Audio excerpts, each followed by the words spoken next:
ഈ വീഡിയോ കണ്ട് നിങ്ങൾക്ക് ഇത് ഉപകാരപ്രദമായില്ല എന്ന് തോന്നുകയാണെങ്കിൽ പിന്നെ നിങ്ങൾ ഒരിക്കലും എൻ്റെ വീഡിയോ കാണാനായി ശ്രമിക്കേണ്ടതില്ല. കാരണം ഇന്ന് ഞാൻ പറയാൻ പോകുന്ന കാര്യങ്ങൾ അത്രയും പ്രധാനപ്പെട്ടതാണ്. ഈ കാര്യങ്ങൾ മനസ്സിലാക്കിയവർ ജീവിതത്തിൽ വളരെ മുന്നിലെത്തിയവരാണ്. ആദ്യം ഞാൻ ഇത് ഒരു ഉദാഹരണത്തിലൂടെ നിങ്ങൾക്ക് വ്യക്തമാക്കി തരാം. ഞാൻ എൻ്റെ ജീവിതത്തിൽ 25 വയസ്സ് വരെ ഒരു പൈസയും സേവ് ചെയ്തിട്ടുണ്ടായിരുന്നില്ല. ഞാൻ ചെറുപ്പം മുതലേ ചെറിയ ചെറിയ നിക്ഷേപം നടത്തുന്നുണ്ടായിരുന്നു. ഒപ്പം ഒരു ചെറിയ തുക എമർജൻസി ഫണ്ടായി അത്യാവശ്യ കാര്യങ്ങൾക്ക് വേണ്ടി മാറ്റിവെച്ചിരുന്നു. ആ പണം അത്രയും അത്യാവശ്യ കാര്യങ്ങൾക്ക് വേണ്ടി മാത്രമേ ഉപയോഗിക്കാറുള്ളൂ.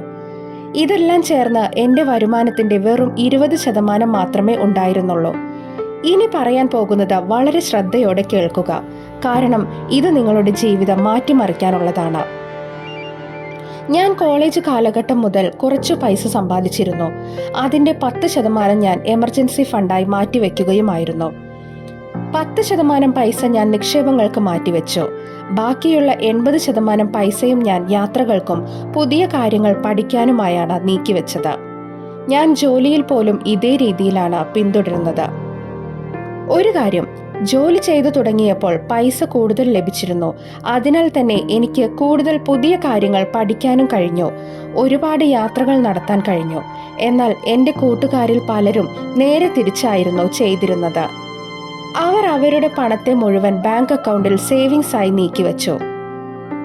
പുതിയ എന്തെങ്കിലും കാര്യങ്ങൾ പഠിക്കുന്നതിനും യാത്രകൾക്കും ഒന്നിനും വേണ്ടി അവർ 1 രൂപ പോലും ചിലവഴിച്ചില്ല.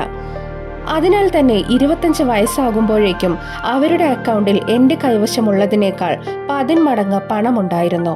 എന്നാൽ 25 വയസ്സായപ്പോഴേക്കും എൻ്റെ കൈവശം കുറച്ച് എമർജൻസി ഫണ്ട്, കുറച്ച് നിക്ഷേപം, ഒപ്പം പുതിയ ഒരുപാട് അറിവുകളും അനുഭവങ്ങളും മാത്രമേ കൂട്ടായി ഉണ്ടായിരുന്നുള്ളൂ.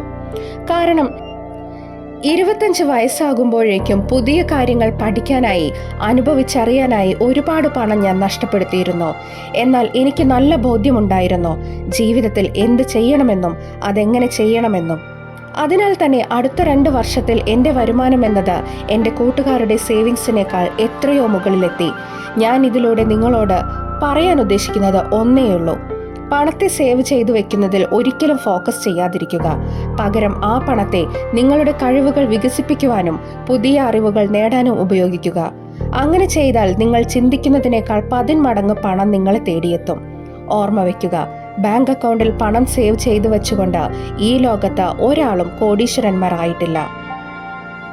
അതിനാൽ തന്നെ 20കളുടെ ആരംഭത്തിൽ പണത്തെ സേവ് ചെയ്യുന്നതിനു പകരം നിങ്ങളുടെ വികസനത്തിനായി ഉപയോഗിക്കുക. ഈ ലോകം നിങ്ങളുടെ സർട്ടിഫിക്കറ്റിലെ മാർക്കിലല്ല, നിങ്ങളുടെ കഴിവുകളിലാണ് നിങ്ങളെ അളക്കുന്നത്. നിങ്ങളുടെ കഴിവുകളാണ് നിങ്ങളുടെ മൂല്യം നിർണ്ണയിക്കുന്നത്. അതിനാൽ തന്നെ നിങ്ങളുടെ കഴിവുകളെ എത്ര മികച്ചതാക്കാൻ കഴിയുമോ അത്രയും മികച്ചതാക്കുക. വലിയ സ്വപ്നങ്ങൾ കാണുക. നിങ്ങൾ വലിയ സ്വപ്നങ്ങൾ കാണാൻ തയ്യാറായില്ലെങ്കിൽ പിന്നെ നിങ്ങൾ ജീവിതത്തിൽ എന്ത് നേടാനാണ്? ഓർമ്മിക്കുക, 20കളുടെ കാലഘട്ടം എന്ന് പറയുന്നത് നിങ്ങൾ ആഗ്രഹിക്കുന്നതെന്തോ അത് നേടിയെടുക്കാൻ കഴിയുന്ന കാലഘട്ടമാണ്. യുവത്വത്തിൽ തന്നെ വാർദ്ധക്യത്തെ വിളിച്ചു വരുത്താതിരിക്കുക.